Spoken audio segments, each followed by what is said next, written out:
This is the official Sunday Morning Glory podcast.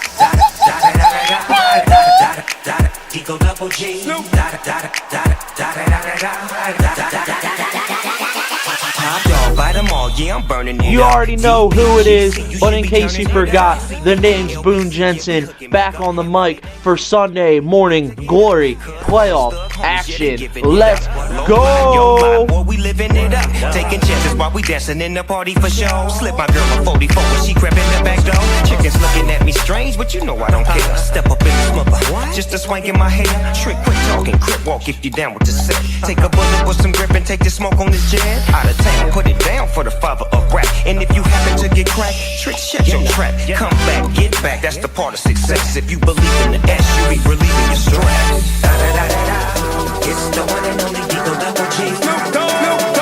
Da da da da da, you know I'm on it with the D.O.E. Yeah, yeah, yeah. Da da da da da, it's the one and only Eagle Double G. Eagle Double G. Da da da da da. It's the motherfucking SMG. Woo! We're back. Did you miss me? I bet you missed me. Oh, it's good to be back. Sunday Morning Glory. Man, I missed you guys too. You know, it's been a while. It's probably been about 4 weeks.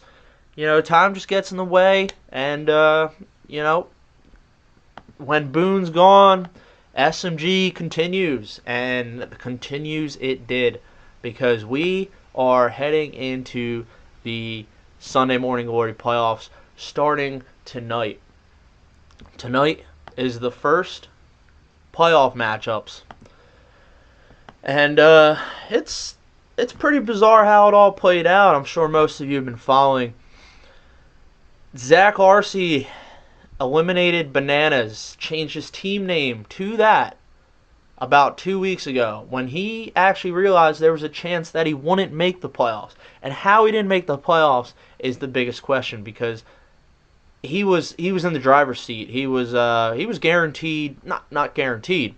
He was in the driver's seat to get 4th place in the league. His team is one of the better rosters in the league, but they didn't come to compete. Zach went on to go on a 5-game losing streak, and he is in the consolation ladder playing against OJ's parole board, which is CJ's squad. Both of them have a 5-8 record. Who cares, though? Because that's the consolation bracket.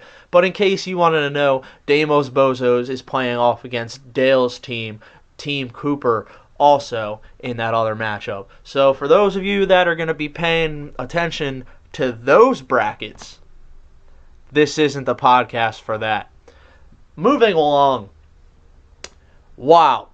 Team Terry Folds. What more needs to be said? I doubted these guys. I doubted Sean the whole fantasy football season. And what did he do? He made me eat crow. I'm eating crow. Wow. Sean just gets in at 8th seed. He is at a 6-7 losing record. But that doesn't matter in the fantasy football playoffs. Anything can happen. He made it in. That's the first step. Okay? Now, he's playing against probably the hottest team in the league. That's your whole Fangs, Kevin Bentz. Kevin is the first seed. He edges out Joey, who started going on a little losing streak there. He lost 2 in a row, and then he just won his prior matchup. It's pretty bizarre, you know. It's a very top-heavy league right now. But, I mean, anything can happen in the playoffs. So we got Sean versus Kevin. That is a projection of 121 to 100 in Kevin's favor there. Kevin had some issues. Still is battling those issues. Gronkowski's out with a uncalled for suspension. Totally deserved and whatnot. But Kevin had to substitute Gronkowski for either Ebron, who was once on Sean's roster, or Austin Hooper. However, there are some waiver options if Kevin does elect to go that route. Playoffs are going to be pretty clear. This first round for Kevin's going to be pretty clear tonight, as he has both his running backs, Mark Ingram and Alvin Kamara, playing at 825. Now, if those two both drop 15 plus points, Sean should call it a day, because that's just the icing on the cake. But, Mark Ingram, he's battling some injury issues. He's going to be playing. It's not quite sure what role he's going to be playing in terms of how much snaps he's going to play and whatnot. So, risky play, but I think the upside is there, obviously. The rest of Kevin's roster definitely fills out. It's a very impressive team overall. And, yeah, moving on to Sean's team, he made the necessary plays to be able to get this far. He's got a good kicker. He's got Greg Olsen stepping back in. Looks like he's going to be playing today, and that's big for Sean. To get a tight end of his caliber, and at the perfect time. Sean's got some good wide receiver depth going. Running backs, hit or miss, I guess. Adrian Peterson, we'll see if he does decide anything with that. And Derek Carr. Sean does not have any players playing today. But one thing I like about Sean's team the most is Marquise Goodwin. Solid pickup. Maybe the best free agent pickup of this past week. I personally think he's gonna go off. He's geared for he's got a good matchup, and Garoppolo is gonna throw his way. But moving on, it's not all about the Sean and Kevin show. We got Boys with Ink versus Weapon X B-Dog 20. That's Joey Iliana's squad. Things don't look too fun for Shane. The projections are kind of in Joey's favor. Shane's team is all over the place. He just squeaked in with a 6-7 record. Tyrod Taylor is currently, as of right now, is starting quarterback. We'll see if that changes, because he might not even play. Shane will go as far as his running backs. Take him Kareem Hunt, Jordan Howard. Hit or miss on both of them. Jordan Howard, good season. Kareem Hunt started off really well, kind of slowed down a little bit, and his wide receivers kind of it really depends. Shane does not have any players playing on Thursday. We got a matchup between the New Orleans Saints and the Atlanta Falcons. And looking on the other side here, on Joey's side, we got Drew Brees and Michael Thomas and Will Lutz all playing today. So it's a big factor for Shane today to see how these New Orleans players fare. It remains to be seen, but that's what the playoffs are all about. And, projections definitely have Joey winning this one. And like I said, it all depends on tonight's matchups. So we're going to know soon how that's going to play out.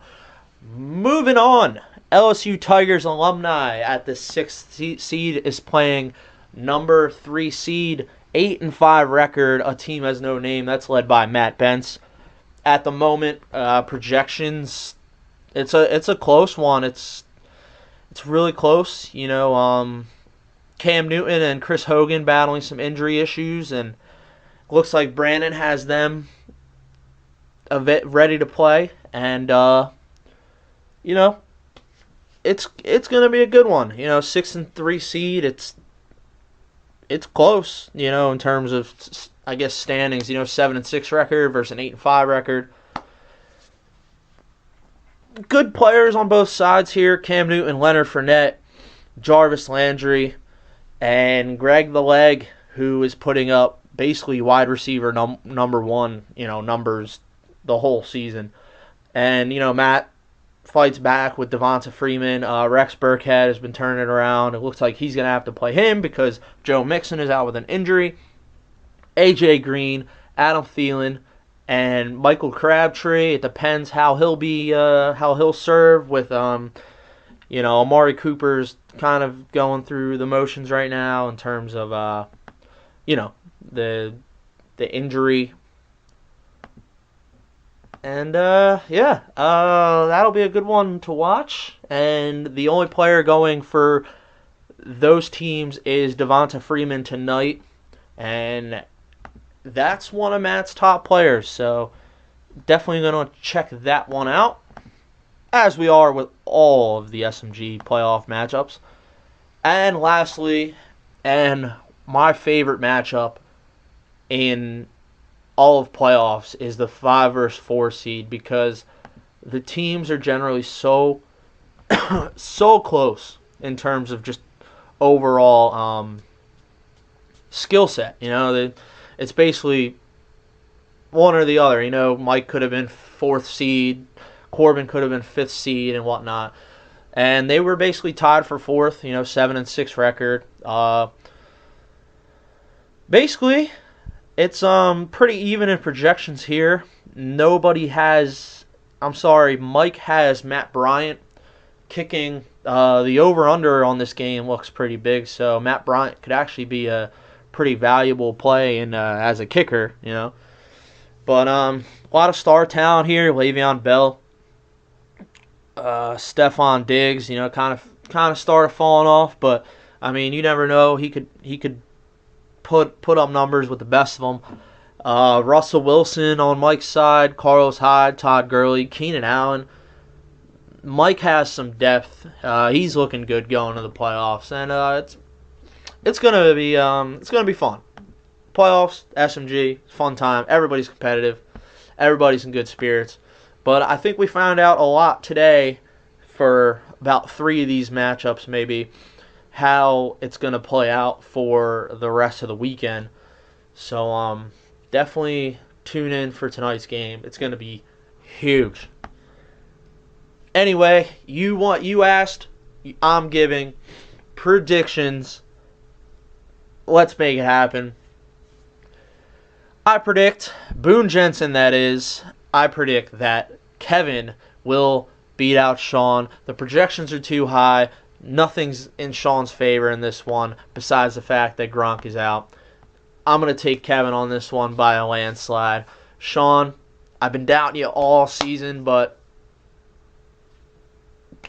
season's over. Let's just put it that way. Sorry. I'm cheering for you though. I'm an underdog guy, but sorry. Boys with Ink versus Weapon X B-Dog 20. I'm going to have to take Joey Logano on this one. His roster is strong. Shane's is not strong enough. I'm going to take Joey on this one. It's hard. It's hard to take the underdogs in the playoffs, especially with 2 10-3 teams at the top. Upset alert. I predict Brandon's LSU Tigers alumni to knock out a team has no name, Matt Bence's squad, this week in the playoffs. I'm predicting it's going to be close, but Brandon's going to edge this one out. Just don't at me. And I predict that Mike Goddarici, 4th seed, will beat out the 5th seed. That's Corbin Taylor. And Mike will be moving on to the second round to inevitably face Joey Logano in the second round. Kevin playing against Brandon in the second round. You heard it here first. I'm Boone Jensen with the predictions. With that being said, however, we're going to wrap it up. Thank you for tuning in. Sorry it hasn't been as consistent as you guys would have liked. But Boone Jensen's back. I'm here to cover the rest of the playoffs. And it's going to be a wild ride, so stay tuned.